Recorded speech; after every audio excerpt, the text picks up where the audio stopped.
नमस्कार मित्रों, मैं एसपी भारद्वाज एक बार फिर से फ्री एस्ट्रो ट्यूटोरियल की तरफ से आपका बहुत बहुत अभिनंदन करता हूँ। राहु की चर्चा करने जा रहे हैं दोस्तों। 25 मई से लेकर 5 अक्टूबर तक ये 4 महीनों का सफ़र है जो राहु का गोचर है, किस तरह का रहेगा तुला राशि के लिए। अगर दोस्तों आपको अपना लगन मालूम है तो यह चर्चा लगन से भी देख सकते हैं।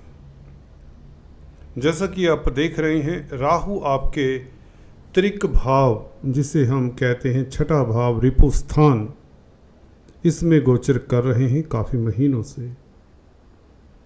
परंतु 25 मई से लेकर 5 अक्टूबर के मध्य राहु युवा अवस्था में रहेंगे। कोई भी ग्रह हम आपको अक्सर बताते आए हैं, जब युवा होता है तो बली हो जाता है, उसकी स्ट्रेंथ पूर्ण हो जाती है। इस अवस्था में ग्रह अपने शुभ फल पूर्णतः दे पाता है। राहु युवा 18 डिग्री के जब होंगे 25 तारीख को तो हो जाएंगे, और कोई भी ग्रह हो 12 डिग्री से लेकर 18 डिग्री के मध्य युवावस्था में रहता है। ये राहु केतु के ऊपर भी लागू होता है। हालांकि छाया ग्रह हैं, परंतु भाव मध्य पर होंगे। किसी भाव के मध्य पर कोई भी ग्रह हो तो वह युवावस्था ही हुआ करती है। राहु पिछले कुछ महीनों में क्यों इतना अच्छा फल नहीं दे पाए, आपके छठे भाव में होने के बावजूद भी, इसके ऊपर गौर करेंगे। और 4 महीनों में क्या यह बली राहु, स्ट्रोंग राहु, क्योंकि युवा हैं तो निश्चित तौर से वैसे भी 6th हाउस में हैं, तो यहाँ पर आपके कौन से क्षेत्र प्रभावित करते हैं, किन एरियाज़ के ऊपर राहु का ज़्यादा सकारात्मक प्रभाव रहेगा और नकारात्मक ऊर्जा कहाँ पर होगी, उसके ऊपर भी मंथन करते हैं। मार्च अप्रैल हो, पिछला महीने की बात ज़्यादा नहीं करेंगे। फरवरी की बात भी अगर देखें, फरवरी में शनि अस्त रहें, 17 फरवरी से लेकर 26 मार्च तक 39 डेज। और फिर राहु बुध के साथ अप्रैल मई में, जी हाँ दोस्तों, राहु बुध के साथ अप्रैल मई में जड़ योग बनाते रहे मीन राशि में। हालांकि बुध ऐसे ग्रह हैं 6th हाउस में बुरा फल नहीं देते, फिर भी जड़ता का योग अपने आप में दिक्कत का कारण बन जाता है। बड़े डिसीजन नहीं ले पाते, अगर डिसीजन लेते भी हैं तो वह तर्क संगत नहीं होते, रीजनिंग काम नहीं करती बुध जब राहु या केतु के साथ होते हैं। इवन मंगल के साथ भी रहे बुध तो स्थितियां नासाज रही, और ग्रहण दोष भी रहा, सूर्य के साथ भी रहे राहु। अप्रैल के महीने में, मार्च अप्रैल के महीने में ये स्थितियां, ग्रहण दोष, अंगारक दोष भी बना हुआ है। हाँ, कुछ राशि के लिए अंगारक दोष इतना दिक्कत वाला नहीं रहा। 12 राशियों के लिए स्थिति की बात करेंगे कभी किसी वीडियो में, परंतु आपके लिए पिछले 2-3 महीने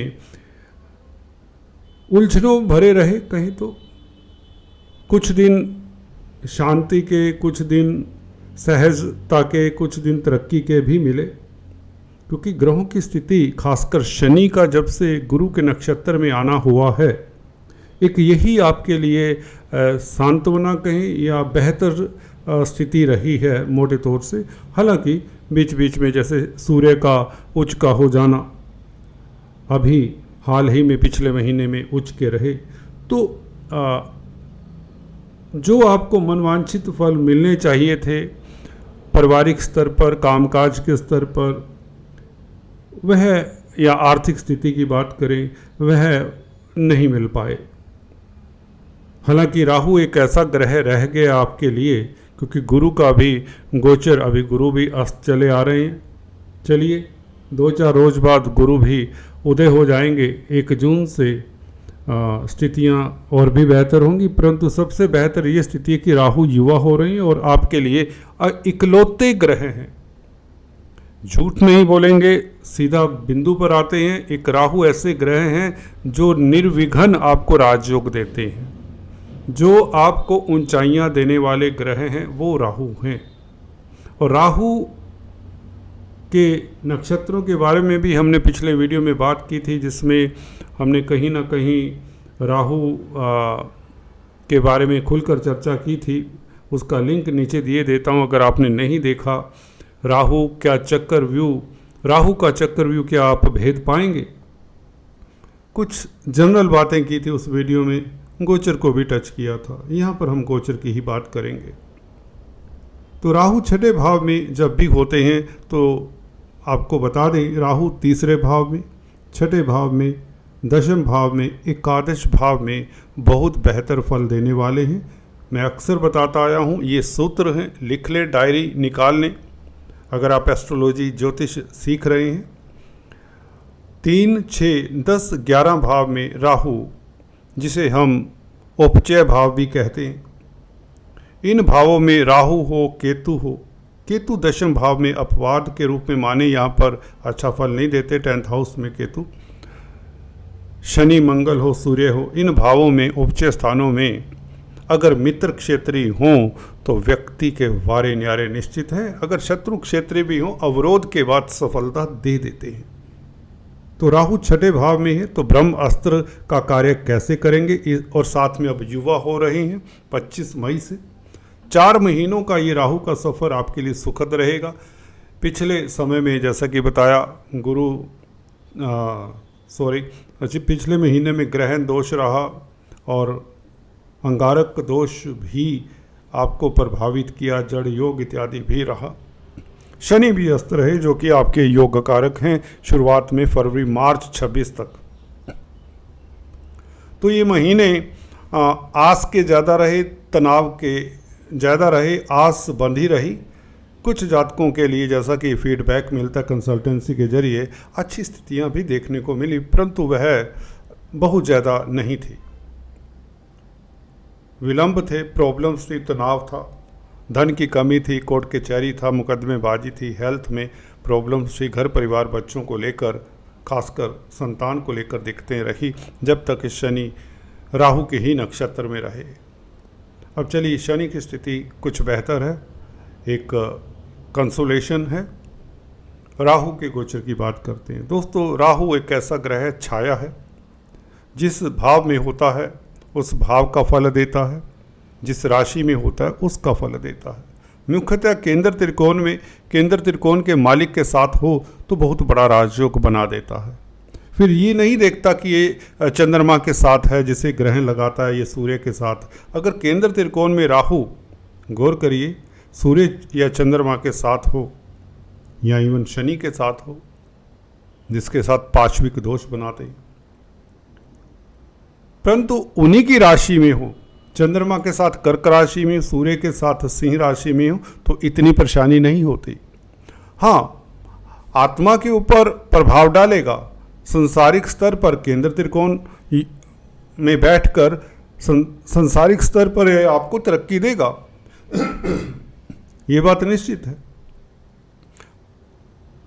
इसी तरह चंद्रमा के साथ अगर केंद्र में हो, जैसा कि 10वें भाव में हो आपके, तो आप कैरियर में ऊंचाइयां छुएंगे, नो डाउट। मन को प्रभावित करेगा, मन स्थिति के ऊपर हल्का फुल्का प्रभाव देखा जाएगा, परंतु क्योंकि राहु स्ट्रोंग हैं, चंद्रमा स्ट्रोंग हैं, तो 2 ग्रह स्ट्रोंग 10वें भाव में हो तो आप संसारिक स्तर पर तो ऊंचाइयां छूते हैं, परंतु मानसिक स्तर के लिए आपको कुछ ना कुछ यत्न प्रयत्न, योगा, मेडिटेशन इत्यादि राहु की रेमेडीज करते रहना चाहिए। राहु के समूचे उपाय अंत में जरूर जानिए। जिनके लिए राहु की महादशा, अंतरदशा है या कुछ इस तरह के ग्रह हैं जो आपको नसाज कर रहे हैं, वह जानेंगे। राहु 6ठे भाव में कोर्ट कचहरी से आपको इस अवधि में निश्चित तौर से निजात दिलाएगा युवा होने के पश्चात 25 तारीख से। एक बार फलित की ये व्याख्या गौर से सुनिए दोस्तों, अब ध्यान दीजिए। राहु आपके लिक्विडिटी का क्रंच दूर करेगा, धन के भाव के ऊपर क्योंकि दृष्टि है। राहु हो या कोई भी स्ट्रोंग ग्रह की दृष्टि किसी भाव के ऊपर पड़े तो बहुत बेहतर फल देता है, क्योंकि जून के महीने में मंगल स्वग्रही होने जा रहे हैं शुरुआत में ही 1 जून से ही। तो मंगल की राशि धन भाव को राहु देखेंगे, तो जून का महीने में आपके पास पारिवारिक स्थितियां, आपके लिए पारिवारिक स्थितियां, धन की स्थितियां बेहतर होंगी, व्यापारिक स्थितियां बेहतर होंगी।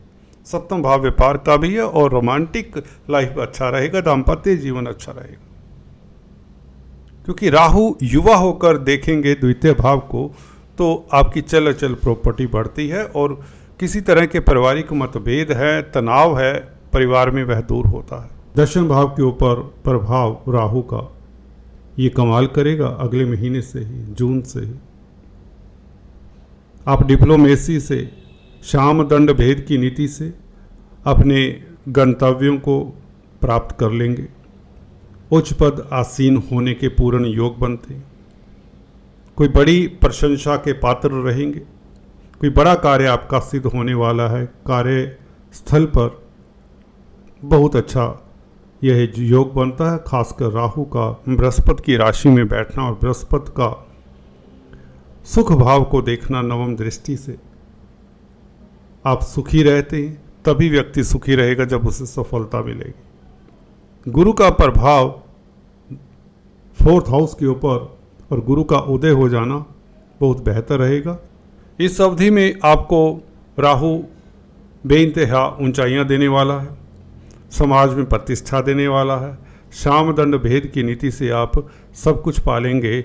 अगर आपकी राहु की महादशा अंतरदशा है तो गुरु लिगेसी से लाभ भी दे सकते हैं, क्योंकि 5वें भाव में शनि और राहु गुरु की राशि में, शनि गुरु के नक्षत्र में, तो कहीं ना कहीं बहुत बड़ी उपलब्धि, लॉटरी या विंडफॉल, शेयर बाजार में कामकाज करने वालों के लिए स्थितियां बेहतर हो सकती हैं। 12वें भाव के ऊपर राहु का प्रभाव हो तो विदेशी कामकाज, मेडिकल क्षेत्र से संबंधित कामकाज या जेल्स, प्रिजन्स, असाइलम्स, एनजीओज, अनाथालय, मेंटली रिटार्डेड होम्स, इस तरह के जो भी संस्थान हैं, जो नॉन गवर्नमेंट ऑर्गेनाइजेशंस हैं, उनके साथ कामकाज करने वालों को खास सुकून मिलेगा। धर्म कर्म में रुचि रहेगी, मंत्र तंत्र विज्ञान में रुचि रहेगी। अकल्ट विद्याओं से आपको फ़ायदा होगा। अकल्ट विद्याओं से आपको खास फ़ायदा होगा। अगर आप खुद अकल्टिस्ट हैं तो आपकी रुचि बढ़ती जाएगी और आप गहन विश्लेषण की ओर बढ़ते चले जाएंगे। गुरु का साथ मिलेगा आपको इस अवधि में। गुरु की 12वें भाव के ऊपर दृष्टि है, 5म दृष्टि। युवा राहु की 12वें भाव के ऊपर दृष्टि, जो अजनबियों के साथ, विदेशी नागरिकों के साथ आपको खास सफलता देती है। उनके साथ आपके रिलेशंस बेहतर होंगे। जो दूर दराज के देशों में रहते हैं उनके साथ आपके सुर ताल जुड़ेंगे, जिससे धन लाभ, एक्सपोर्ट इंपोर्ट का कार्य करने से लाभ, मल्टीनेशनल कंपनीज़ में इस अवधि में इन्वेस्ट करने से आपको लाभ। मल्टीनेशनल कंपनीज़ में अगर आप कामकाज करना चाहते हैं, नौकरी करना चाहते हैं, तो इस अवधि में इंटरव्यू दें। 25 तारीख से स्थितियां बल्कि 1 जून से और भी बेहतर रहेंगी, क्योंकि रोचक नामक राजयोग होगा। राहु का इस स्थिति में 6ठे भाव में बैठना ये दर्शाता है कि राहु आपको शत्रुहंता बनाते हैं, कोर्ट कचहरी में फतेह दिलाते हैं और आपका स्वास्थ्य उत्तम रहता है। मानसिक बल अच्छा रहता है जब राहु सुखद अवस्था में हो, सहज अवस्था में हो। युवावस्था में कोई भी ग्रह सहज होता है। भाव मध्य पर कोई भी ग्रह हो तो सहज होता है, बली होता है और उसका नेचुरल प्रभाव आपको देखने को मिलता है। राहु कुछ ऐसा ही करने जा रहे हैं। हालांकि हमने नक्षत्रों के प्रभाव की बात पिछले वीडियोस में की है, इसमें चर्चा नहीं कर पाएंगे।